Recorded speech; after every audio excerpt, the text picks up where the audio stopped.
ನಮಸ್ಕಾರ. ಎಲ್ಲರಿಗೂ ಭುವಿ ಎಜುಕೇಟ್ಗೆ ಸ್ವಾಗತ. ಇವತ್ತಿನ ಕ್ಲಾಸಲ್ಲಿ ನಾವು ಭಾರತದ ವ್ಯವಸಾಯದ ಬಗ್ಗೆ ನೋಡ್ತಾ ಹೋಗೋಣ. ಆದರೆ ಅದಕ್ಕೂ ಮುನ್ನ ನೀವಿನ್ನೂ ನಮ್ಮ ಚಾನಲ್ನ ಸಬ್ಸ್ಕ್ರೈಬ್ ಮಾಡಿಲ್ಲ ಅಂದರೆ ಈ ಕೂಡಲೇ ನಮ್ಮ ಚಾನಲ್ನ ಸಬ್ಸ್ಕ್ರೈಬ್ ಮಾಡಿ ಮತ್ತು ಬೆಲ್ ಬಟನ್ನ ಕ್ಲಿಕ್ ಮಾಡಿ. ಭಾರತ ಒಂದು ಕೃಷಿ ಪ್ರಧಾನ ರಾಷ್ಟ್ರ. ಭಾರತದಲ್ಲಿ ಅತಿ ಹೆಚ್ಚು ಕೃಷಿ ಮೇಲೆ ಅವಲಂಬನೆಯಾಗಿರೋದನ್ನು ನೋಡ್ತೀವಿ. ಕೃಷಿ ಅಗ್ರಿಕಲ್ಚರ್ ಎಂಬ ಪದ ಅಗರ್ ಮತ್ತು ಕಲ್ಚುರಾ ಎಂಬ ಲ್ಯಾಟಿನ್ ಭಾಷೆಯಿಂದ ಬಂದಿರತಕ್ಕಂಥದ್ದು. ಅಗರ್ ಎಂದರೆ ಭೂಮಿ, ಕಲ್ಚುರಾ ಎಂದರೆ ಉಳುಮೆ. ಅಗ್ರಿಕಲ್ಚರ್ ಎಂದರೆ ಭೂಮಿಯನ್ನ ಉಳುಮೆ ಮಾಡುವುದು ಎಂದರ್ಥ. ಭಾರತದ ಕೃಷಿ ವ್ಯವಸಾಯವು ಮಾನವನ ಪುರಾತನ ವೃತ್ತಿಗಳಲ್ಲಿ ಒಂದಾಗಿರ್ತಕ್ಕಂಥದ್ದು. ನಾಗರಿಕತೆಯ ಆರಂಭದಿಂದಲೂ ಈ ವೃತ್ತಿಯಲ್ಲಿ ತೊಡಗಿಸಿಕೊಂಡಿರ್ತಕ್ಕಂಥದ್ದನ್ನ ನೋಡ್ತೀವಿ. ಇನ್ನು ವ್ಯವಸಾಯ ಎಂದರೆ ಕೇವಲ ಬೆಳೆ ಬೆಳೆಯೋದಷ್ಟೇ ಅಲ್ಲ, ಬೆಳೆ ಬೆಳೆಯುವುದರ ಜೊತೆಗೆ ಮೀನುಗಾರಿಕೆ, ಪಶುಸಂಗೋಪನೆ, ಹೈನುಗಾರಿಕೆ ಮತ್ತು ಅರಣ್ಯಗಾರಿಕೆಯನ್ನು ಮಾಡ್ತಕ್ಕಂಥದ್ದು. ಇನ್ನು ಬೇಸಾಯದ ವಿಧಗಳನ್ನು ನೋಡ್ತಾ ಹೋಗೋಣ. ಸ್ಥಳಾಂತರ ಬೇಸಾಯ, ವಾಣಿಜ್ಯ ಬೇಸಾಯ, ಮಿಶ್ರ ಬೇಸಾಯ, ಜೀವನಾಧಾರ ಬೇಸಾಯ, ಸಾಂದ್ರ ಬೇಸಾಯ, ನೀರಾವರಿ ಬೇಸಾಯ, ತೇವಭೂಮಿ ಬೇಸಾಯ, ಒಣ ಬೇಸಾಯ, ಕಾಂಟೂರ್ ಬೇಸಾಯ ಮತ್ತು ತೋಟಗಾರಿಕಾ ಬೇಸಾಯ. ಈ ಎಲ್ಲ ಬೇಸಾಯಗಳನ್ನು ಒಂದೊಂದಾಗಿ ನೋಡ್ತಾ ಹೋಗೋಣ. ಮೊದಲಿಗೆ ಸ್ಥಳಾಂತರ ಬೇಸಾಯ. ಈ ಸ್ಥಳಾಂತರ ಬೇಸಾಯದಲ್ಲಿ ರೈತರು ಅರಣ್ಯ ಪ್ರದೇಶದಲ್ಲಿ 1 ಅಥವಾ 2 ಎಕರೆ ಗಿಡಗಳನ್ನು ಕಡೆದು ಬೆಳೆಗಳನ್ನು ಬೆಳೆಯುತ್ತಾರೆ. ಆದರೆ ಅರಣ್ಯದಲ್ಲಿ ಅತಿ ಹೆಚ್ಚು ಮಳೆ ಬೀಳೋದ್ರಿಂದ ಅಲ್ಲಿರ್ತಕ್ಕಂತಹ ಮಣ್ಣು ತನ್ನ ಫಲವತ್ತತೆಯನ್ನು ಕಳೆದುಕೊಳ್ಳುತ್ತೆ. ಮಣ್ಣು ಫಲವತ್ತತೆಯಿಂದ ಹೊರಬಂದಾಗ ಅಥವಾ ಭೂಮಿ ಕಳೆಗಳಿಂದ ತುಂಬಿದಾಗ ಅಲ್ಲಿರ್ತಕ್ಕಂತಹ ರೈತರು ಆ ಸ್ಥಳವನ್ನು ತ್ಯಜಿಸಿ ಬೇರೆ ಸ್ಥಳಕ್ಕೆ ಹೊರಟು ಹೋಗ್ತಾರೆ. ಮತ್ತೆ ಹೊಸ ಸ್ಥಳದಲ್ಲಿ ಹೊಸದಾಗಿ ಬೆಳೆಯನ್ನು ಬೆಳೆಯಲು ಪ್ರಾರಂಭಿಸ್ತಾರೆ. ಹೀಗೆ ಒಂದು ಸ್ಥಳದಿಂದ ಇನ್ನೊಂದು ಸ್ಥಳಕ್ಕೆ ಹೋಗಿ ಬೇಸಾಯ ಮಾಡ್ತಕ್ಕಂಥ ಪದ್ಧತಿಯನ್ನು ಸ್ಥಳಾಂತರ ಬೇಸಾಯ ಎಂದು ಕರೆಯಲಾಗುತ್ತೆ. ಭಾರತದಲ್ಲಿ ಕೆಲವು ಸ್ಥಳಗಳಲ್ಲಿ ನಾವು ಸ್ಥಳಾಂತರ ಬೇಸಾಯವನ್ನು ನೋಡ್ತೀವಿ. ಅಸ್ಸಾಂ ರಾಜ್ಯದಲ್ಲಿ ಝೂಮ್, ಛತ್ತೀಸ್ಗಢದಲ್ಲಿ ಬಿವಾರ್, ಮಾಶನ್ ಮತ್ತು ಪಂತ, ಒಡಿಸ್ಸಾ ರಾಜ್ಯದಲ್ಲಿ ಕೋಮನ್, ಆಂಧ್ರ ಪ್ರದೇಶ್ ಮತ್ತು ತೆಲಂಗಾಣದಲ್ಲಿ ಪೊಡು, ಕೇರಳ ರಾಜ್ಯದಲ್ಲಿ ಪುನಂ, ಕರ್ನಾಟಕದ ಪಶ್ಚಿಮ ಘಟ್ಟದಲ್ಲಿ ಕಮರಿ, ಮಧ್ಯಪ್ರದೇಶದಲ್ಲಿ ದೀಪಾ ಮತ್ತು ವೀರ, ರಾಜಸ್ಥಾನದಲ್ಲಿ ಬೆತ್ರಾ ಅಥವಾ ಬೀರಾ ಅಂತಕ್ಕಂತಹ ಸ್ಥಳಾಂತರ ಬೇಸಾಯವನ್ನು ನೋಡ್ತೀವಿ. ಇನ್ನು ಪ್ರಪಂಚದಲ್ಲೂ ಕೂಡ ಕೆಲವು ದೇಶಗಳಲ್ಲಿ ಸ್ಥಳಾಂತರ ಬೇಸಾಯವನ್ನು ನೋಡ್ತೀವಿ. ಅಮೆರಿಕದಲ್ಲಿ ಮಿಲ್ಟಾ, ಮೆಕ್ಸಿಕೋದಲ್ಲಿ ಕೊಮೈಲ್ ಅಥವಾ ಮಿಲ್ಯಾ, ಶ್ರೀಲಂಕಾದಲ್ಲಿ ಚೇನಾ ಮತ್ತು ಹ್ಯೂಮ್, ಉಗಾಂಡಾದಲ್ಲಿ ಚೇಟಿಮನಿ, ಮಡಗಾಸ್ಕರ್ನಲ್ಲಿ ತವಿ, ಬ್ರೆಜಿಲಲ್ಲಿ ರೋಕಾ ಬೇಸಾಯ, ಮಯನ್ಮಾರ್ನಲ್ಲಿ ಟೌಂಗ್ಯಾ, ವಿಯೆಟ್ನಾಂನಲ್ಲಿ ರೇ ಬೇಸಾಯ, ಪಶ್ಚಿಮ ಆಫ್ರಿಕಾದಲ್ಲಿ ಲೊಗಾನ್ಸ್, ಕಾಂಗೋದಲ್ಲಿ ಮೊಸಾಲೆ ಬೇಸಾಯ, ಫಿಲಿಪೈನ್ಸಲ್ಲಿ ಕೆಂಗಿನ್ ಬೇಸಾಯ, ಇಂಡೋನೇಷಿಯಾದಲ್ಲಿ ಲಡಾಂಗ್ ಮತ್ತು ಥೈಲ್ಯಾಂಡಲ್ಲಿ ತಮೈರ್ ಬೇಸಾಯ. ಇದಿಷ್ಟು ಸ್ಥಳಾಂತರ ಬೇಸಾಯದ ಬಗ್ಗೆ ನೋಡಿದ್ವಿ.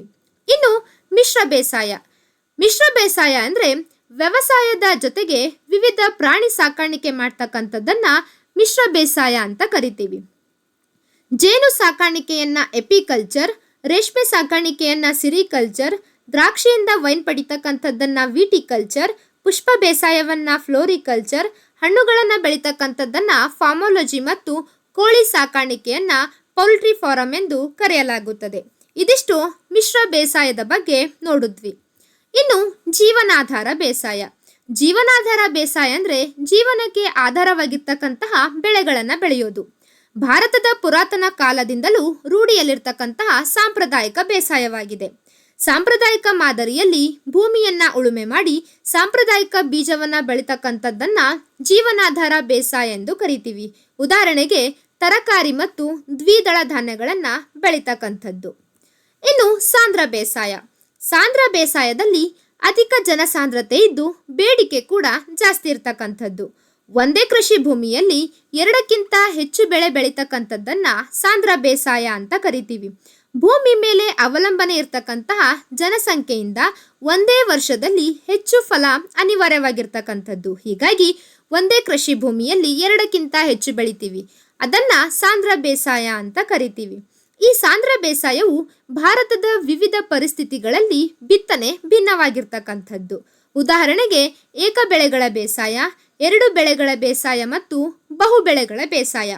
ಏಕಬೆಳೆಗಳ ಬೇಸಾಯ ಅಂದರೆ ಒಂದೇ ವ್ಯವಸಾಯ ಕ್ಷೇತ್ರದಲ್ಲಿ ಒಂದೇ ಬೆಳೆಯನ್ನು ಬೆಳೆಯುವುದು. ಆ ಬೆಳೆ ಅತ್ಯಂತ ಸೂಕ್ತವಾದ ಮತ್ತು ಉಳಿದ ಬೆಳೆಗಳಿಗಿಂತ ಲಾಭದಾಯಕ ಬೆಳೆಯಾಗಿರಬೇಕು. ಉದಾಹರಣೆಗೆ ಚಹಾ, ಕಾಫಿ ಮತ್ತು ತರಕಾರಿ.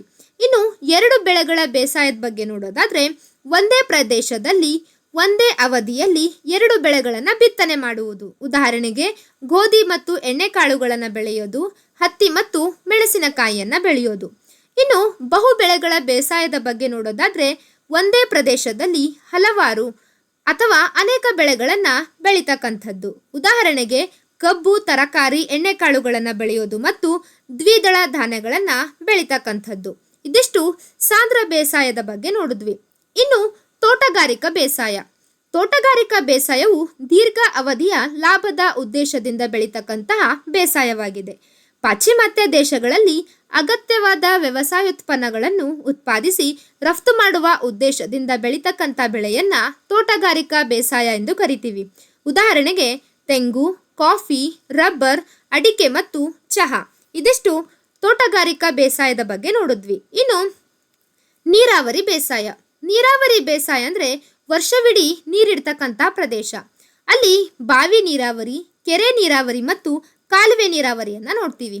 ಬಾವಿ ನೀರಾವರಿಯಲ್ಲಿ ಎರಡು ಪ್ರಕಾರ: ತೆರೆದ ಬಾವಿ ಮತ್ತು ಕೊಳವೆ ಬಾವಿ. ಭಾರತದಲ್ಲಿ ಅತಿ ಹೆಚ್ಚು ತೆರೆದ ಬಾವಿ ಮತ್ತು ಕೊಳವೆ ಬಾವಿ ಕಂಡುಬರ್ತಕ್ಕಂತಹ ರಾಜ್ಯ ಉತ್ತರ ಪ್ರದೇಶ್. ಕರ್ನಾಟಕದಲ್ಲಿ ನೋಡೋದಾದ್ರೆ ಅತಿ ಹೆಚ್ಚು ತೆರೆದ ಬಾವಿ ಕಂಡುಬರ್ತಕ್ಕಂಥದ್ದು ಶಿವಮೊಗ್ಗದಲ್ಲಿ. ಇನ್ನು ಕರ್ನಾಟಕದಲ್ಲಿ ಅತಿ ಹೆಚ್ಚು ಕೊಳವೆ ಬಾವಿ ಕಂಡುಬರ್ತಕ್ಕಂಥದ್ದು ಬೆಳಗಾವಿಯಲ್ಲಿ. ಕೆರೆ ನೀರಾವರಿ ಬಗ್ಗೆ ನೋಡೋದಾದ್ರೆ ಭಾರತದಲ್ಲಿ ಅತಿ ಹೆಚ್ಚು ಕೆರೆ ನೀರಾವರಿ ಕಂಡುಬರ್ತಕ್ಕಂಥದ್ದು ಆಂಧ್ರ ಪ್ರದೇಶದಲ್ಲಿ. ಕರ್ನಾಟಕದಲ್ಲಿ ಅತಿ ಹೆಚ್ಚು ಕೆರೆ ನೀರಾವರಿ ಕಂಡುಬರ್ತಕ್ಕಂಥದ್ದು ಶಿವಮೊಗ್ಗದಲ್ಲಿ. ಕಾಲುವೆ ನೀರಾವರಿ ಬಗ್ಗೆ ನೋಡೋದಾದ್ರೆ ಭಾರತದಲ್ಲಿ ಅತಿ ಹೆಚ್ಚು ಕಾಲುವೆ ನೀರಾವರಿ ಕಂಡುಬರ್ತಕ್ಕಂಥದ್ದು ಉತ್ತರ ಪ್ರದೇಶದಲ್ಲಿ, ಕರ್ನಾಟಕದಲ್ಲಿ ರಾಯಚೂರಿನಲ್ಲಿ. ಇನ್ನು ಭಾರತದಲ್ಲಿ ಅಧಿಕ ನೀರಾವರಿ ಹೊಂದಿರತಕ್ಕಂತಹ ರಾಜ್ಯ ಪಂಜಾಬ್ ರಾಜ್ಯ, ಕಡಿಮೆ ನೀರಾವರಿ ಹೊಂದಿರತಕ್ಕಂತಹ ರಾಜ್ಯ ಮಹಾರಾಷ್ಟ್ರ. ಕರ್ನಾಟಕದಲ್ಲಿ ಅಧಿಕ ನೀರಾವರಿ ಹೊಂದಿರತಕ್ಕಂತಹ ಜಿಲ್ಲೆ ಬೆಳಗಾವಿ, ಅಧಿಕ ಕಡಿಮೆ ನೀರಾವರಿ ಹೊಂದಿರತಕ್ಕಂತಹ ಜಿಲ್ಲೆ ಕೊಡಗು ಜಿಲ್ಲೆ. ಇನ್ನು ನೀರಾವರಿ ಬೇಸಾಯದಲ್ಲಿ ಬೆಳೀತಕ್ಕಂತಹ ಬೆಳೆಗಳು ಭತ್ತ, ಬಾಳೆ, ಹತ್ತಿ ಮತ್ತು ಕಬ್ಬು. ಇದಿಷ್ಟು ನೀರಾವರಿ ಬೇಸಾಯದ ಬಗ್ಗೆ ನೋಡಿದ್ವಿ. ಇನ್ನು ವಾಣಿಜ್ಯ ಬೇಸಾಯ. ವಾಣಿಜ್ಯ ಬೇಸಾಯ ಅಂದರೆ ಲಾಭದ ಉದ್ದೇಶದಿಂದ ಬೆಳೀತಕ್ಕಂತಹ ಬೆಳೆಯನ್ನ ವಾಣಿಜ್ಯ ಬೇಸಾಯ ಅಂತ ಕರಿತೀವಿ. ಉದಾಹರಣೆಗೆ ಹತ್ತಿ, ಕಬ್ಬು ಮತ್ತು ತಂಬಾಕು. ಇದಿಷ್ಟು ವಾಣಿಜ್ಯ ಬೇಸಾಯದ ಬಗ್ಗೆ ನೋಡಿದ್ವಿ. ಇನ್ನು ತೇವಭೂಮಿ ಬೇಸಾಯ. ಈ ತೇವಭೂಮಿ ಬೇಸಾಯ ಸಂಪೂರ್ಣವಾಗಿ ಮಳೆಯನ್ನ ಅವಲಂಬಿತವಾಗಿರ್ತಕ್ಕಂಥದ್ದು. ಈ ಬೆಳೆಯನ್ನ ಉತ್ತರ ಭಾರತ, ಈಶಾನ್ಯ ಭಾರತ ಮತ್ತು ಪಶ್ಚಿಮ ಘಟ್ಟಗಳಲ್ಲಿ ಬೆಳೀತಕ್ಕಂಥದ್ದು. ಕಾರಣ ಅಲ್ಲಿ ಅತಿ ಹೆಚ್ಚಾಗಿ ಮಳೆ ಪಡಿತಕ್ಕಂತಹ ಪ್ರದೇಶಗಳನ್ನು ನೋಡ್ತೀವಿ. ಈ ತೇವಭೂಮಿ ಬೇಸಾಯದಲ್ಲಿ ಬೆಳೀತಕ್ಕಂತಹ ಬೆಳೆಗಳು ಅಕ್ಕಿ, ಸೆಣಬು, ಕಬ್ಬು ಮತ್ತು ಬಾಳೆ. ಇದಿಷ್ಟು ತೇವಭೂಮಿ ಬೇಸಾಯದ ಬಗ್ಗೆ ನೋಡಿದ್ವಿ. ಇನ್ನು ಕಾಂಟೂರ್ ಬೇಸಾಯ. ಕಾಂಟೂರ್ ಬೇಸಾಯ ಅಂತಕ್ಕಂಥದ್ದು ಗುಡ್ಡ ಪರ್ವತಗಳಲ್ಲಿ ಇಳಿಜಾರಿಗೆ ಅನುಗುಣವಾಗಿ ವ್ಯವಸಾಯ ಮಾಡ್ತಕ್ಕಂಥ ಪದ್ಧತಿ. ಈ ಬೆಳೆಯನ್ನು ಈಶಾನ್ಯ ಭಾರತ, ಪಶ್ಚಿಮ ಘಟ್ಟಗಳು, ನೀಲಗಿರಿ ಮತ್ತು ಪೂರ್ವ ಘಟ್ಟಗಳಲ್ಲಿ ಬೆಳೀತಕ್ಕಂತಹ ಬೇಸಾಯವಾಗಿರ್ತಕ್ಕಂಥದ್ದು. ಇನ್ನು ಒಣ ಬೇಸಾಯ. ಅತಿ ಕಡಿಮೆ ಮಳೆ ಆಗ್ತಕ್ಕಂತಹ ಪ್ರದೇಶದಲ್ಲಿ ಅನಿವಾರ್ಯ ಬೆಳೆಗಳನ್ನು ಬೆಳೆಯೋದನ್ನ ಒಣ ಬೇಸಾಯ ಅಂತ ಕರಿತೀವಿ. ಈ ಬೆಳೆಗಳನ್ನು ವಾಯುವ್ಯ ಭಾರತ, ಈಶಾನ್ಯ ಕರ್ನಾಟಕ ಮತ್ತು ಮಧ್ಯ ಭಾರತದಲ್ಲಿ ಬೆಳೀತಕ್ಕಂಥದ್ದು. ಉದಾಹರಣೆಗೆ ಜೋಳ, ಸಜ್ಜೆ ಮತ್ತು ಬಟಾಣಿ. ಇದಿಷ್ಟು ಬೇಸಾಯದ ವಿಧಗಳನ್ನು ನೋಡಿದ್ವಿ. ಇನ್ನು ಬೇಸಾಯದ ಅವಧಿಗಳನ್ನು ನೋಡೋಣ. ಮುಂಗಾರು ಮಳೆ, ಹಿಂಗಾರು ಮಳೆ ಮತ್ತು ಜಡ್ ಬೇಸಾಯ. ಈ ಮುಂಗಾರು ಮಳೆ ಏನಿದೆ ಅಲ್ವಾ, ಇದರ ಅವಧಿ ಜೂನಿಂದ ಸೆಪ್ಟೆಂಬರ್ವರೆಗೂ. ಈ ಅವಧಿಯಲ್ಲಿ ಖಾರಿಫ್ ಬೆಳೆಯನ್ನು ಬೆಳೆಯಲಾಗುತ್ತೆ. ಖಾರಿಫ್ ಬೆಳೆಗಳಂದರೆ ರಾಗಿ, ಭತ್ತ, ಈರುಳ್ಳಿ, ಹತ್ತಿ, ಜೋಳ, ಎಣ್ಣೆಕಾಳು ಮತ್ತು ಮೆಕ್ಕೆಜೋಳ. ಇನ್ನು ಹಿಂಗಾರು ಬೆಳೆಯ ಅವಧಿ ಸೆಪ್ಟೆಂಬರಿಂದ ಫೆಬ್ರವರಿವರೆಗೂ. ಈ ಅವಧಿಯಲ್ಲಿ ಬೆಳೀತಕ್ಕಂತಹ ಬೆಳೆ ರಬ್ಬಿ ಬೆಳೆ. ರಬ್ಬಿ ಬೆಳೆಗೆ ಉದಾಹರಣೆ ಆಗಿರ್ತಕ್ಕಂತಹ ಬೆಳೆಗಳು ಗೋಧಿ, ಬಾರ್ಲಿ, ಬಟಾಣಿ ಮತ್ತು ಬೇಳೆಕಾಳುಗಳು. ಇನ್ನು ಮೂರನೆಯ ಬೆಳೆ ಜಡ್ ಬೇಸಾಯ ಅಥವಾ ಬೇಸಿಗೆ ಬೇಸಾಯ ಅಂತ ಕರಿತೀವಿ. ಈ ಅವಧಿಯಲ್ಲಿ ಕಲ್ಲಂಗಡಿ, ಸೌತೆಕಾಯಿ, ತರಕಾರಿ ಮತ್ತು ಕುಂಬಳಕಾಯಿ ಬೆಳೆಗಳನ್ನು ಬೆಳೆಯಲಾಗುತ್ತದೆ. ಈ ಬೆಳೆಗಳು ನೀರಿನ ಅಂಶವಿರ್ತಕ್ಕಂಥ ಅಂದರೆ ಅತಿ ಹೆಚ್ಚು ನೀರಿನ ಅಂಶ ಹೊಂದಿರತಕ್ಕಂತಹ ಬೆಳೆಗಳಾಗಿದೆ. ಇದಿಷ್ಟು ಬೇಸಾಯದ ಅವಧಿಯನ್ನು ನೋಡಿದ್ವಿ. ಇನ್ನು ಬೆಳೆಗಳಲ್ಲಿ ಪ್ರಮುಖವಾಗಿರ್ತಕ್ಕಂತಹ ಕೆಲವು ಬೆಳೆಗಳನ್ನು ನೋಡ್ತಾ ಹೋಗೋಣ. ಮೊದಲಿಗೆ ಭತ್ತ. ಭತ್ತ ದೇಶದ ಅತಿ ಮುಖ್ಯ ಆಹಾರ ಧಾನ್ಯವಾಗಿದೆ. ಭತ್ತದ ವೈಜ್ಞಾನಿಕ ಹೆಸರು ಒರೈಸಾ ಸಟೈವಾ. ಭತ್ತದಲ್ಲಿ ನಾವು ವಿಧಗಳನ್ನು ನೋಡ್ತೀವಿ. ಮೊದಲನೆಯದು ಆಸ್ ಭತ್ತ, ಎರಡನೆಯ ವಿಧ ಆನಂ ಭತ್ತ ಮತ್ತು ಮೂರನೆಯ ವಿಧ ಬೋರೋ ಭತ್ತ. ಆಸ್ ಭತ್ತ ಏನಿದೆ ಅಲ್ವಾ, ಇದು ಮೇಯಿಂದ ಸೆಪ್ಟೆಂಬರ್ವರೆಗೂ ಬೆಳೀತಕ್ಕಂತಹ ಭತ್ತವಾಗಿದೆ. ಚಳಿಗಾಲದ ಅತಿ ಕಡಿಮೆ ಉಷ್ಣಾಂಶವಿರ್ತಕ್ಕಂತಹ ಪಶ್ಚಿಮ ಹಾಗೂ ಕೇಂದ್ರ ಭಾಗದಲ್ಲಿ ಬೆಳೀತಕ್ಕಂಥದ್ದು. ಅಂದರೆ ಮಹಾರಾಷ್ಟ್ರ, ಮಧ್ಯಪ್ರದೇಶ್, ಗುಜರಾತ್ ಮತ್ತು ರಾಜಸ್ಥಾನ ರಾಜ್ಯಗಳಲ್ಲಿ ಈ ಭತ್ತವನ್ನು ಬೆಳೆಯಲಾಗುತ್ತದೆ.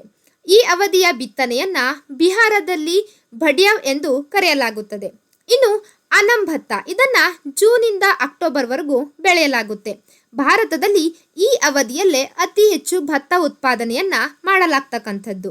ಬಿಹಾರದಲ್ಲಿ ಈ ಅವಧಿಯನ್ನ ಅಗನಿ ಎಂದು ಕರೆಯಲಾಗುತ್ತದೆ. ಇನ್ನು ಮೂರನೆಯ ಭತ್ತ ಬೋರೋ ಭತ್ತ, ಇದನ್ನ ಸೆಪ್ಟೆಂಬರಿಂದ ಏಪ್ರಿಲ್ವರೆಗೂ ಬೆಳೀತಕ್ಕಂಥದ್ದು. ಇದು ಬೇಸಿಗೆಯ ಬೆಳೆ. ಉತ್ತರ ಭಾರತದಲ್ಲಿ ಬೆಳೀತಕ್ಕಂತಹ ಭತ್ತವಾಗಿದೆ.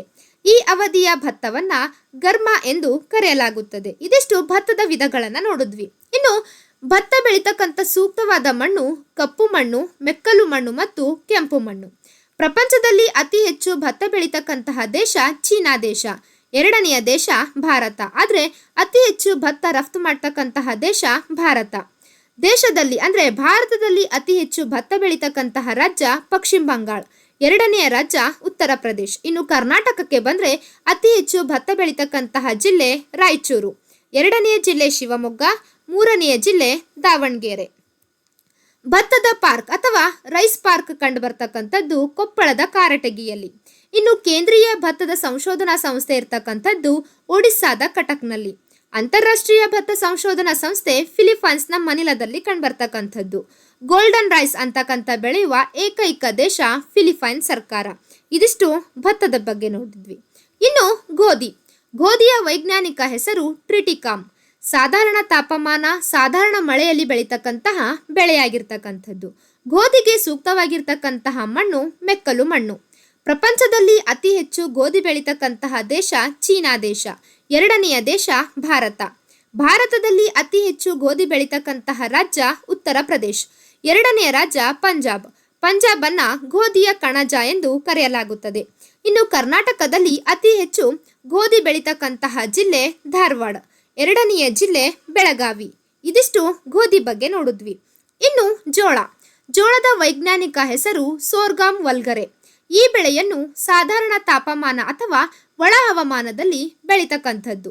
ಜೋಳಕ್ಕೆ ಸೂಕ್ತವಾಗಿರ್ತಕ್ಕಂತಹ ಮಣ್ಣು ಕಪ್ಪು ಮಣ್ಣು. ಪ್ರಪಂಚದಲ್ಲಿ ಅತಿ ಹೆಚ್ಚು ಜೋಳ ಬೆಳೀತಕ್ಕಂತಹ ದೇಶ ಅಮೇರಿಕ. ಎರಡನೆಯ ದೇಶ ಚೀನಾ. ಭಾರತದಲ್ಲಿ ಅತಿ ಹೆಚ್ಚು ಜೋಳ ಬೆಳೀತಕ್ಕಂತಹ ರಾಜ್ಯ ಕರ್ನಾಟಕ. ಎರಡನೆಯ ರಾಜ್ಯ ಮಧ್ಯಪ್ರದೇಶ್. ಇನ್ನು ಕರ್ನಾಟಕಕ್ಕೆ ಬಂದರೆ ಅತಿ ಹೆಚ್ಚು ಜೋಳ ಬೆಳೀತಕ್ಕಂತಹ ಜಿಲ್ಲೆ ವಿಜಯಪುರ. ಎರಡನೆಯ ಜಿಲ್ಲೆ ಕಲಬುರಗಿ. ಜೋಳದ ಸಂಶೋಧನಾ ಕೇಂದ್ರ ಕಂಡುಬರ್ತಕ್ಕಂಥದ್ದು ಹೈದರಾಬಾದ್ನಲ್ಲಿ. ಇದಿಷ್ಟು ಜೋಳದ ಬಗ್ಗೆ ನೋಡಿದ್ವಿ. ಇನ್ನು ಕಬ್ಬು. ಕಬ್ಬಿನ ವೈಜ್ಞಾನಿಕ ಹೆಸರು ಅಫಿಸಿನೆರಮ್. ಕಬ್ಬು ಭಾರತದ ಮೂಲ ಬೆಳೆಯಾಗಿರ್ತಕ್ಕಂಥದ್ದು. ಕಬ್ಬು ಬೆಳಿಬೇಕಂದ್ರೆ ತಾಪಮಾನ ಜಾಸ್ತಿ ಇರಬೇಕು, ಮಳೆ ಅಧಿಕವಾಗಿರಬೇಕು ಮತ್ತು ನೀರಾವರಿ ಕೂಡ ಹೊಂದಿರತಕ್ಕಂಥದ್ದು. ಕಬ್ಬಿಗೆ ಸೂಕ್ತವಾಗಿರ್ತಕ್ಕಂಥ ಮಣ್ಣು ಮೆಕ್ಕಲು ಮಣ್ಣು, ಕೆಂಪು ಮಣ್ಣು ಮತ್ತು ಕಪ್ಪು ಮಣ್ಣು. ಭಾರತದ ಕಬ್ಬಿನ ಸರಾಸರಿ ಎತ್ತರ 3.5 ಮೀಟರ್. ಇನ್ನು ಅತಿ ಅಧಿಕವಾಗಿರ್ತಕ್ಕಂಥ ಕಬ್ಬು ಇಳುವರಿ ಪಡಿತಕ್ಕಂಥದ್ದು ತಮಿಳುನಾಡು ರಾಜ್ಯ. ಪ್ರಪಂಚದಲ್ಲಿ ಅತಿ ಹೆಚ್ಚು ಕಬ್ಬು ಬೆಳೀತಕ್ಕಂತಹ ದೇಶ ಬ್ರೆಜಿಲ್. ಎರಡನೆಯ ದೇಶ ಭಾರತ. ಭಾರತದಲ್ಲಿ ಅತಿ ಹೆಚ್ಚು ಕಬ್ಬು ಬೆಳೀತಕ್ಕಂತಹ ರಾಜ್ಯ ಉತ್ತರ ಪ್ರದೇಶ್. ಉತ್ತರ ಪ್ರದೇಶದ ಗೋರಖ್ಪುರ. ಇನ್ನು ಎರಡನೆಯ ರಾಜ್ಯ ಮಹಾರಾಷ್ಟ್ರ. ಮೂರನೇ ರಾಜ್ಯ ಕರ್ನಾಟಕ. ಇನ್ನು ಕರ್ನಾಟಕದಲ್ಲಿ ಅತಿ ಹೆಚ್ಚು ಕಬ್ಬು ಬೆಳೀತಕ್ಕಂತಹ ಜಿಲ್ಲೆ ಬೆಳಗಾವಿ. ಬೆಳಗಾವಿಯಲ್ಲಿ 22 ಸಕ್ಕರೆ ಕಾರ್ಖಾನೆಯನ್ನು ನೋಡ್ತೀವಿ. ಎರಡನೆಯ ಜಿಲ್ಲೆ ಬಾಗಲಕೋಟೆ. ಬಾಗಲಕೋಟೆಯಲ್ಲಿ 9 ಸಕ್ಕರೆ ಕಾರ್ಖಾನೆಯನ್ನು ನೋಡ್ತೀವಿ. ಮೂರನೆಯ ಜಿಲ್ಲೆ ಮಂಡ್ಯ. ಮಂಡ್ಯದಲ್ಲಿ 5 ಸಕ್ಕರೆ ಕಾರ್ಖಾನೆಯನ್ನು ನೋಡ್ತೀವಿ. ಇನ್ನು ಕರ್ನಾಟಕದಲ್ಲಿ ಸಕ್ಕರೆಯ ಜಿಲ್ಲೆ ಎಂದು ಬೆಳಗಾವಿಯನ್ನು ಕರಿತೀವಿ. ಸಕ್ಕರೆಯ ನಗರ ಎಂದು ಮಂಡ್ಯ ಜಿಲ್ಲೆಯನ್ನು ಕರೆಯಲಾಗುತ್ತದೆ. ಇನ್ನು ಉತ್ತರ ಪ್ರದೇಶದ ಗೋರಖ್ಪುರವನ್ನು ಭಾರತದ ಜಾವ ಎಂದು ಕರೆಯಲಾಗುತ್ತದೆ. ಕಾರಣ ಅತಿ ಹೆಚ್ಚು ಸಕ್ಕರೆ ಕಾರ್ಖಾನೆಗಳು ಕಂಡುಬರ್ತಕ್ಕಂಥದ್ದು. ಇನ್ನು ಕ್ಯೂಬಾ ದೇಶವನ್ನು ಜಗತ್ತಿನ ಸಕ್ಕರೆಯ ಪಾತ್ರೆ ಎಂದು ಕರೆಯಲಾಗುತ್ತದೆ. ಕೇಂದ್ರೀಯ ಕಬ್ಬು ಸಂಶೋಧನಾ ಸಂಸ್ಥೆ ಇರ್ತಕ್ಕಂಥದ್ದು ಲಕ್ನೋದಲ್ಲಿ. ಇನ್ನು ಕಬ್ಬನ್ನ ಪರಿಸರ ಪ್ರೇಮಿ ಎಂದು ಕರೆಯುತ್ತೇವೆ. ಇದಿಷ್ಟು ಕಬ್ಬಿನ ಬಗ್ಗೆ ನೋಡಿದ್ವಿ. ಇನ್ನು ಕಾಫಿ. ಕಾಫಿಯ ವೈಜ್ಞಾನಿಕ ಹೆಸರು ಕಾಫಿಯೇ. ಕಾಫಿ ಮೂಲ ಇಥಿಯೋಪಿಯಾ ದೇಶದಿಂದ. ಭಾರತದಲ್ಲಿ ಹೆಚ್ಚು ಬೆಳೀತಕ್ಕಂತಹ ಕಾಫಿ ರೊಬಾಸ್ಟಾ, ಆದರೆ ಉನ್ನತವಾದ ತಳಿ ಹೊಂದಿರತಕ್ಕಂಥದ್ದು ಅರೇಬಿಕಾ. ಕಾಫಿ ಬೆಳೆಗೆ ಇಳಿಜಾರು ಪ್ರದೇಶವಿರಬೇಕು, ಅದೇ ರೀತಿ ಮರದ ನೆರಳು ಇರಬೇಕು, ಅಧಿಕ ತಾಪಮಾನ ಮತ್ತು ಅಧಿಕ ಮಳೆ ಕೂಡ ಇರ್ತಕ್ಕಂಥದ್ದು. ಕಾಫಿ ಬೆಳೆ ತೋಟಗಾರಿಕಾ ಬೆಳೆಯಾಗಿರ್ತಕ್ಕಂಥದ್ದು. ಕಾಫಿಗೆ ಜಂಬಟ್ಟಿಗೆ ಮಣ್ಣು ಅಥವಾ ಲ್ಯಾಟ್ರೇಟ್ ಮಣ್ಣು ಸೂಕ್ತವಾಗಿರ್ತಕ್ಕಂಥದ್ದು. ಅತಿ ಹೆಚ್ಚು ಕಾಫಿ ಬೆಳೀತಕ್ಕಂತಹ ದೇಶ ಬ್ರೆಜಿಲ್. ಬ್ರೆಜಿಲ್ ಅನ್ನ ಪ್ರಪಂಚದ ಕಾಫಿಯ ಪಾತ್ರೆ ಎಂದು ಕರೆಯಲಾಗುತ್ತದೆ. ಇನ್ನು ಬ್ರೆಜಿಲ್ನ ರಿಯೋ ಡಿ ಜನೈರೋ ಏನಿದೆಯಲ್ವಾ, ಅದನ್ನ ಪ್ರಪಂಚದ ಕಾಫಿ ಬಂದರು ಎಂದು ಕರೆಯಲಾಗುತ್ತದೆ. ದೇಶದಲ್ಲಿ ಅತಿ ಹೆಚ್ಚು ಕಾಫಿ ಬೆಳೀತಕ್ಕಂತಹ ರಾಜ್ಯ ಕರ್ನಾಟಕ. ಕರ್ನಾಟಕದಲ್ಲಿ 71% ಕಾಫಿಯನ್ನ ಬೆಳಿತೀವಿ. ಎರಡನೆಯ ರಾಜ್ಯ ಕೇರಳ, ಮೂರನೆಯ ರಾಜ್ಯ ತಮಿಳುನಾಡು. ಇನ್ನು ಕರ್ನಾಟಕದಲ್ಲಿ ಅತಿ ಹೆಚ್ಚು ಕಾಫಿ ಬೆಳೀತಕ್ಕಂತಹ ಜಿಲ್ಲೆ ಕೊಡಗು, ಎರಡನೆಯ ಜಿಲ್ಲೆ ಚಿಕ್ಕಮಗಳೂರು. ಚಿಕ್ಕಮಗಳೂರನ್ನ ಕಾಫಿ ನಾಡು ಎಂದು ಕರೆಯಲಾಗುತ್ತದೆ. ಭಾರತದಲ್ಲಿ ಮೊದಲು ಕಾಫಿಯನ್ನು ಚಂದ್ರದ್ರೋಣ ಪರ್ವತದಲ್ಲಿ ಬೆಳೆಯಲಾಯಿತು.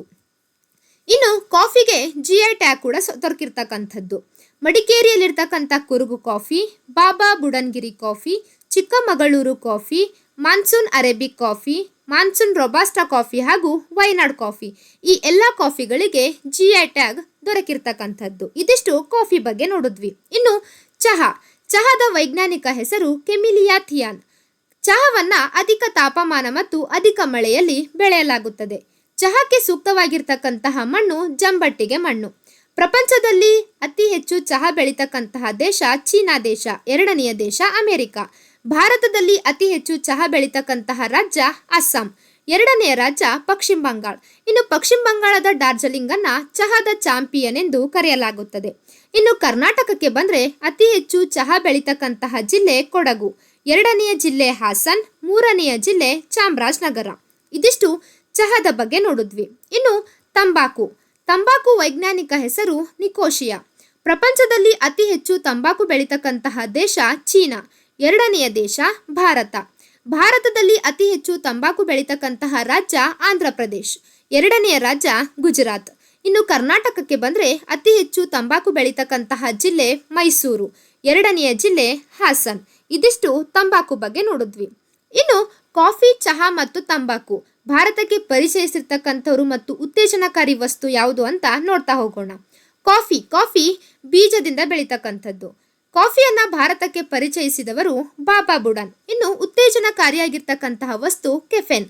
ಕಾಫಿ ಮಂಡಳಿ ಕಂಡುಬರ್ತಕ್ಕಂಥದ್ದು ಬೆಂಗಳೂರಿನಲ್ಲಿ. ಇನ್ನು ಸಂಶೋಧನಾ ಸಂಸ್ಥೆ ಚಿಕ್ಕಮಗಳೂರಿನ ಬಾಳೆಹೊನ್ನೂರಿನಲ್ಲಿ ಕಂಡುಬರ್ತಕ್ಕಂಥದ್ದು. ಇನ್ನು ಚಹಾ ಎಲೆ ರೂಪದಲ್ಲಿರ್ತಕ್ಕಂಥದ್ದು. ಇದನ್ನ ಭಾರತಕ್ಕೆ ಪರಿಚಯಿಸಿದವರು ವಿಲಿಯಂ ಬೆಂಟಿಂಗ್. ಉತ್ತೇಜನಕಾರಿಯಾದ ವಸ್ತು ಥಿಯಾನ್. ಇನ್ನು ಮಂಡಳಿ ಕೋಲ್ಕತ್ತಾದಲ್ಲಿ ಕಂಡುಬರ್ತಕ್ಕಂಥದ್ದು. ಸಂಶೋಧನಾ ಸಂಸ್ಥೆ ಅಸ್ಸಾಂನ ಗುವಾಹಟಿ ಬೆಳೆಯಿರ್ತಕ್ಕಂತಹ ಟೋಕ್ಲಾಯ್. ಇನ್ನು ತಂಬಾಕು ಕೂಡ ಎಲೆ. ಇದನ್ನು ಭಾರತಕ್ಕೆ ಪರಿಚಯಿಸಿದವರು ಪೋರ್ಚುಗೀಸರು. ಇನ್ನು ಉತ್ತೇಜನಕಾರಿಯಾದ ವಸ್ತು ನಿಕೋಟಿನ್. ಮಂಡಳಿ ಆಂಧ್ರ ಪ್ರದೇಶದ ಗುಂಟೂರಿನಲ್ಲಿ. ಸಂಶೋಧನಾ ಸಂಸ್ಥೆ ಕೂಡ ಆಂಧ್ರ ಪ್ರದೇಶದ ರಾಜಮುಂಡ್ರಿಯಲ್ಲಿ ಕಂಡುಬರ್ತಕ್ಕಂಥದ್ದು. ಇದಿಷ್ಟು ಕಾಫಿ, ಚಹಾ ಮತ್ತು ತಂಬಾಕಿನ ಬಗ್ಗೆ ನೋಡಿದ್ವಿ. ಇನ್ನು ರೇಷ್ಮೆ ಮೂಲ ಚೀನಾ ದೇಶ. ಚೀನಾ ಮತ್ತು ಭಾರತದ ರೇಷ್ಮೆ ಮಾರ್ಗವನ್ನು ನೋಡ್ತೀವಿ. ಈ ರೇಷ್ಮೆ ಮಾರ್ಗವನ್ನು ನಾಥುಲಾ ಪಾಸ್ ಎಂದು ಕರೆಯಲಾಗುತ್ತದೆ.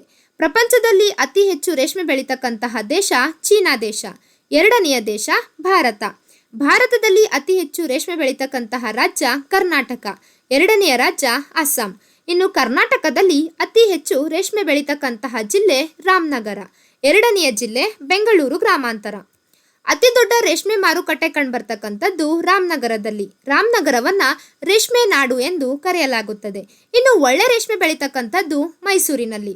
ದೊಡ್ಡಬಳ್ಳಾಪುರ ಏನಿದೆ ಅಲ್ವಾ, ಇದು ರೇಷ್ಮೆ ಕಾರ್ಖಾನೆಗಳಿಗೆ ಪ್ರಸಿದ್ಧಿಯನ್ನು ಪಡೆದುಕೊಂಡಿದೆ. ಮೈಸೂರಿನ ರೇಷ್ಮೆಗೆ GI ಟ್ಯಾಗ್ ದೊರಕಿರ್ತಕ್ಕಂಥದ್ದನ್ನು ನೋಡ್ತೀವಿ.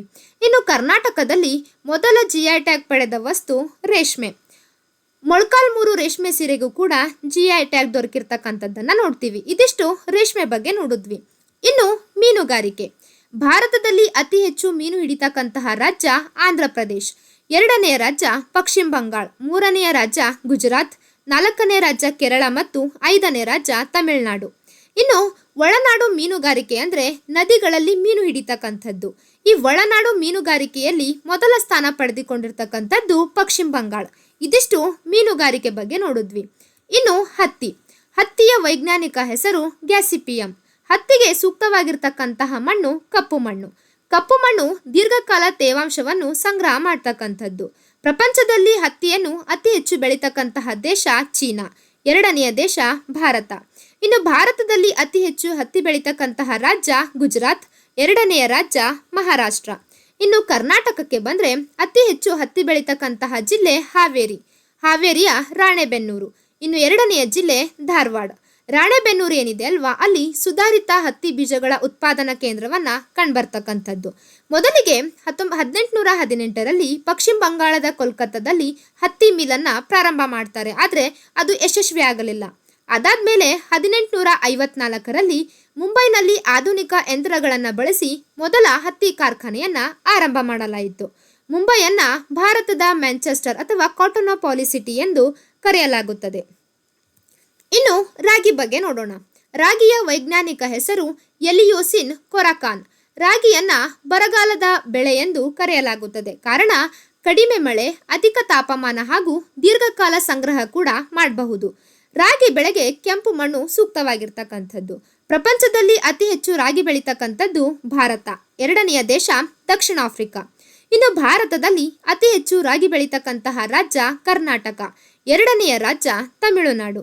ಇನ್ನು ಕರ್ನಾಟಕಕ್ಕೆ ಬಂದರೆ ಅತಿ ಹೆಚ್ಚು ರಾಗಿ ಬೆಳೀತಕ್ಕಂತಹ ಜಿಲ್ಲೆ ತುಮಕೂರು, ಎರಡನೆಯ ಜಿಲ್ಲೆ ಬೆಂಗಳೂರು ಗ್ರಾಮಾಂತರ. ಇನ್ನು ಹೈನುಗಾರಿಕೆಯಲ್ಲಿ ಕುರಿ ಸಾಕಾಣಿಕೆಯನ್ನು ನೋಡೋಣ. ಅತಿ ಹೆಚ್ಚು ಕುರಿಗಳನ್ನು ಹೊಂದಿರತಕ್ಕಂತಹ ದೇಶ ಚೀನಾ, ಆದರೆ ಉತ್ತಮವಾದ ಕುರಿ ತಳಿ ಹೊಂದಿರತಕ್ಕಂತಹ ದೇಶ ನ್ಯೂಜಿಲ್ಯಾಂಡ್. ಕುರಿ ಸಾಕಾಣಿಕೆಯನ್ನು ಮುಖ್ಯ ಉದ್ಯೋಗ ಮಾಡಿಕೊಂಡಿರ್ತಕ್ಕಂತಹ ದೇಶ ಆಸ್ಟ್ರೇಲಿಯಾ. ಭಾರತದಲ್ಲಿ ಅತಿ ಹೆಚ್ಚು ಕುರಿ ಸಾಕಾಣಿಕೆ ಕಂಡುಬರ್ತಕ್ಕಂಥದ್ದು ರಾಜಸ್ಥಾನದಲ್ಲಿ, ಎರಡನೆಯ ರಾಜ್ಯ ಆಂಧ್ರ ಪ್ರದೇಶ್. ಇನ್ನು ಕುರಿ ತಳಿಗಳನ್ನು ನೋಡೋದಾದರೆ ಪಟನ್ವಾಡಿ ಮತ್ತು ಮಾರ್ವರಿ ಅಂತಕ್ಕಂಥದ್ದು ಗುಜರಾತ್ ರಾಜ್ಯದಲ್ಲಿ ಕಂಡುಬರ್ತಕ್ಕಂಥದ್ದು. ಬಶೀರ್ ಅಂತಕ್ಕಂತಹ ತಳಿ ಉತ್ತರ ಪ್ರದೇಶ್ ಮತ್ತು ಉತ್ತರಾಖಂಡಲ್ಲಿ ಕಂಡುಬರ್ತಕ್ಕಂಥದ್ದು. ಇನ್ನು ಉಣ್ಣೆ ಉತ್ಪಾದನೆಗೆ ಬಳಕೆ ಮಾಡ್ತಕ್ಕಂಥ ಪ್ರಾಣಿಗಳನ್ನು ನೋಡೋದಾದರೆ ಕುರಿ, ಮೇಕೆ, ಮೊಲ, ಒಂಟೆ, ಅಲ್ಪಕ, ಟಿಬೆಟಿನ ಹುಲ್ಲೆಗಳು, ಯಾಕ್, ಲಾಮ ಮತ್ತು ಚಮರಿ ಮೃಗ, ಈ ಎಲ್ಲ ಪ್ರಾಣಿಗಳನ್ನು ಉಣ್ಣೆ ಉತ್ಪಾದನೆಗೆ ಬಳಕೆ ಮಾಡಲಾಗುತ್ತದೆ. ಹೆಚ್ಚು ಉಣ್ಣೆ ಉತ್ಪಾದನೆ ಮಾಡ್ತಕ್ಕಂತಹ ರಾಜ್ಯ ಹರಿಯಾಣ. ಇದಿಷ್ಟು ಭಾರತದ ವ್ಯವಸಾಯದ ಬಗ್ಗೆ ನೋಡಿದ್ವಿ. ಈ ಕ್ಲಾಸ್ ನಿಮಗೆ ಇಷ್ಟ ಆಗಿದ್ರೆ ಲೈಕ್ ಮಾಡಿ, ಶೇರ್ ಮಾಡಿ ಮತ್ತು ಸಬ್ಸ್ಕ್ರೈಬ್ ಮಾಡಿ. Thank you.